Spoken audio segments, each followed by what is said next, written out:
মোহিনী ছিল অত্যন্ত সুন্দরী ও তরুণী একটি মেয়ে। রাতের নিস্তব্ধতায় সে চুপিসারে নিজের বাড়ি থেকে বেরিয়ে পড়ল এবং হাঁটতে হাঁটতে সাহারার নির্জট মরুভূমির কিনারায় পৌঁছে গেল। রাত তখন 1টা বেজে গেছে। চারদিকে নিস্তব্ধতা আর অন্ধকার ছড়িয়েছিল। মোহিনী নরম বালির ঢিবির ওপর পা রেখে ওপরে উঠতে লাগল। ঠান্ডা হাওয়ার ঝাপটা তার চুলের সঙ্গে খেলছিল। কিছুক্ষণ পর সে মরুভূমির চূড়ায় পৌঁছে গেল। সেখানে দূরে একটি কাঠের তৈলে পুরনো ঝুপড়ি দেখা যাচ্ছিল। মোহিনী ধীরে ধীরে সেই ঝুপড়ির দিকে এগোতে লাগল। অন্ধকার তখন আরও গাঢ় হয়ে গিয়েছিল। ঝুপড়ির দরজায় পৌঁছে সে থামল। দরজা বন্ধ ছিল। সে একটি ফুটো দিয়ে ভেতরে উকি দিল।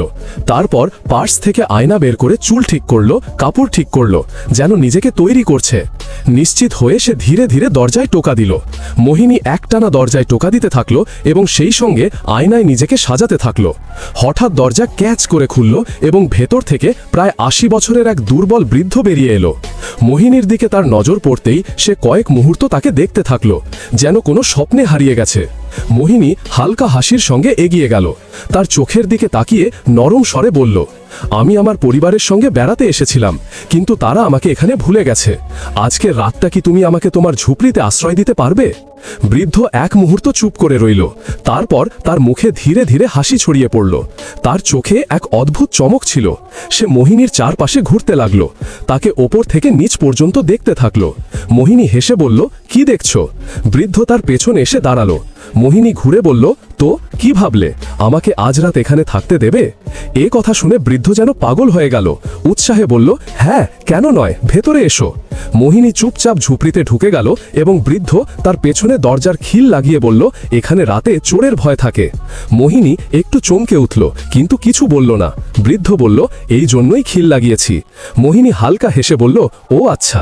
ঝুপড়ির ভেতরে দুটি ছোট ছোট ঘর ছিল। সে এক ঘর থেকে অন্য ঘরে গেল এবং বলল, আমি কোথায় শোব? বৃদ্ধ হেসে বলল, যেখানে ইচ্ছা সেখানে শুয়ে পড়ো। মোহিনী নরম স্বরে বলল, তাহলে এক ঘরে তুমি শুয়ে পড়ো আর অন্য ঘরে আমি শুয়ে পড়ি। বৃদ্ধ কিছুক্ষণ তার চোখের দিকে তাকিয়ে রইল। তারপর বলল, ঠিক আছে, তোমার যা ইচ্ছা। বৃদ্ধ নিজের ঘরে গিয়ে শুয়ে পড়ল, কিন্তু তার মনে শুধু মোহিনীই ঘুরছিল। মোহিনীও বিছানায় এপাশ ওপাশ করতে লাগলো। হঠাৎ বাইরে কুকুরের ডাক শোনা গেল। সে ভয় পেয়ে গেল। উঠে দ্রুত বৃদ্ধের ঘরে এসে বলল, ওঠো ওঠো, আমার ভয় করছে। কাপা গলায় সে বলল। বৃদ্ধ হড়ভড় করে উঠল। কি হলো? মোহিনী বলল, আমি একা শুতে পারছি না, আমি তোমার সঙ্গে থাকতে চাই। বৃদ্ধের মুখে খুশির ঝলক ফুটে উঠল। মোহিনীর চোখের দিকে তাকিয়ে সে হাসল। কিন্তু এখানে তো একটাই বিছানা। সে বলল, তুমি কোথায় শোবে? মোহিনী কোনো উত্তর দিল না, শুধু তার হাত ধরে বলল, চলো বাইরে যাই, আমার দম বন্ধ হচ্ছে। বৃদ্ধ তৎক্ষণাৎ উঠে বলল, চলো আমি তোমাকে বাইরে নিয়ে যাই। মোহিনী বৃদ্ধের হাত শক্ত করে ধরল এবং দুজনে ঝুপড়ি থেকে বেরিয়ে এলো। রাত গভীর ও নিস্তব্ধ ছিল। শুধু বালিতে হাওয়ার সরসর শব্দ প্রতিধ্বনিত হচ্ছিল। তারা হাতে হাত ধরে হাঁটতে হাঁটতে একটি উঁচু বালির পাথরের কাছে পৌঁছল, যেখানে নিচে গভীর খাদ ছিল। মোহিনী পাথরের কিনারায় থেমে হেসে বলল, দেখো, আমাকে কি খুব সুন্দর লাগছে? বলো, কেমন লাগছে? বৃদ্ধ তার সৌন্দর্যে হারিয়ে গেল এবং ধীরে বলল, খুব মিষ্টি, খুব সুন্দর। তারপর উৎসাহে এগিয়ে গেল, মোহিনীকে কোলে তুলে বলল, চলো ভেতরে যাই, তুমি খুব সুন্দর, একেবারে পরী। মোহিনী চুপচাপ হাসতে থাকলো, কিন্তু ঝুপড়ির কাছে পৌঁছতেই বৃদ্ধ হঠাৎ থেমে গেল। সে মোহিনীকে নামিয়ে দিল। সন্দেহ ভরা চোখে তাকে দেখে বলল, আগে বলো, তুমি কে?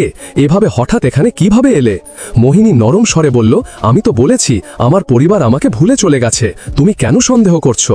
বৃদ্ধ কিছুক্ষণ তাকে দেখল, তারপর বলল, ঠিক আছে, চলো ভেতরে, রাত অনেক হয়েছে। মোহিনী হেসে বলল, এত তাড়াতাড়ি কেন? আগে মরুভূমিতে একটু ঘুরে আসি। বৃদ্ধ হেসে বলল, চলো, তুমি যা চাও। দুজনে আবার হাতে হাত ধরে মরুভূমির ঢাল বেয়ে নিচে নামতে লাগলো। রাতের শেষ প্রহর ছিল। আকাশ কালো অন্ধকারে ডুবেছিল।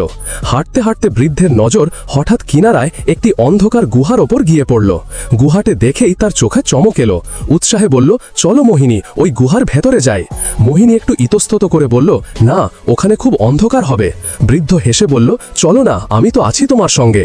দুজনে ধীরে ধীরে মরুভূমির কিনারায় সেই গভীর গুহার কাছে পৌঁছল। বৃদ্ধ হেসে বলল, তুমি আগে যাও।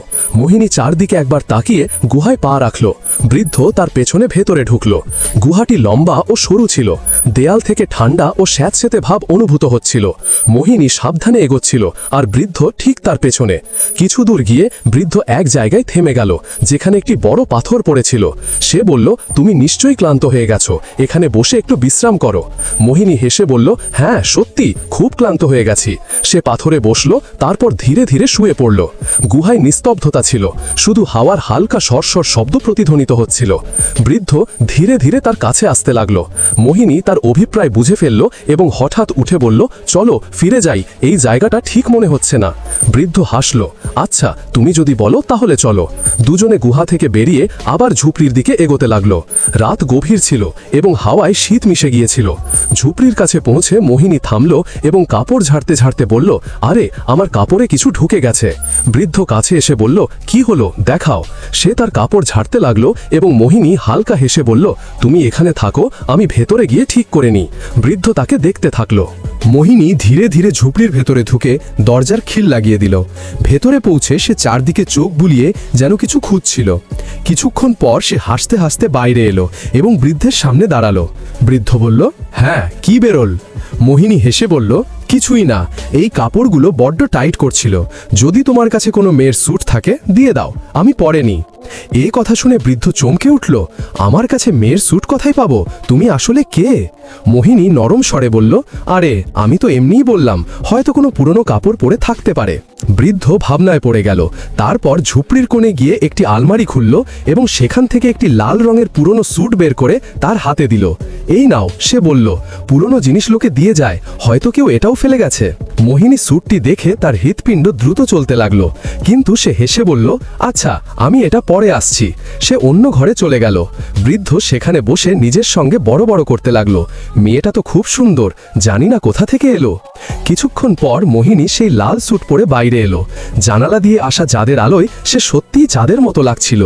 বৃদ্ধ তাকে দেখে থমকে গেল এবং বলল, বাহ, এই কাপড়ে তুমি তো একেবারে চাঁদের মতো লাগছো।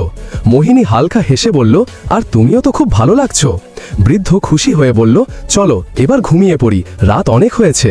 মোহিনী ধীরে বলল, কিন্তু আমার খুব খিদে পেয়েছে, কিছু খাবার পাওয়া যাবে?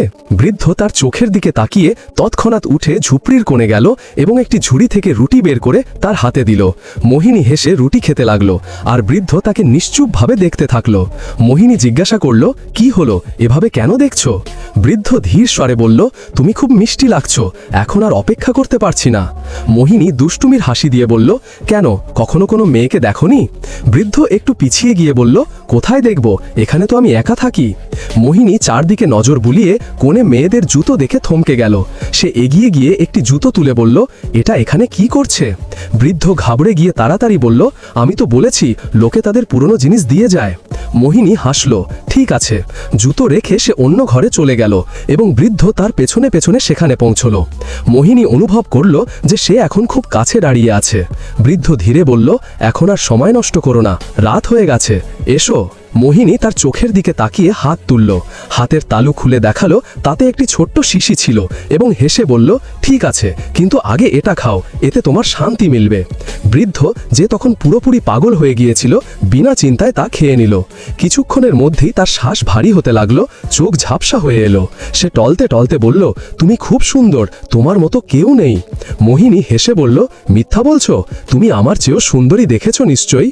বৃদ্ধ নেশায় ডুবে বলল, না, যারা এসেছে সবাই তোমার চেয়ে কম ছিল, তুমি তো বিপদ বিপদ। মোহিনী তার চোখের দিকে গভীরভাবে তাকিয়ে বলল, তবুও মিথ্যা। এখন বৃদ্ধের কণ্ঠ ভাঙতে শুরু করেছিল এবং তার পা টলমল করছিল। ঠিক তখনই মোহিনী তার কাছে এসে হঠাৎ তার মুখ হাত দিয়ে চেপে ধরল এবং হেসে বলল, আচ্ছা আচ্ছা, 1 মিনিট থামো, কথা শোনো, চলো আমরা একটা খেলা খেলি, লুকোচুরি।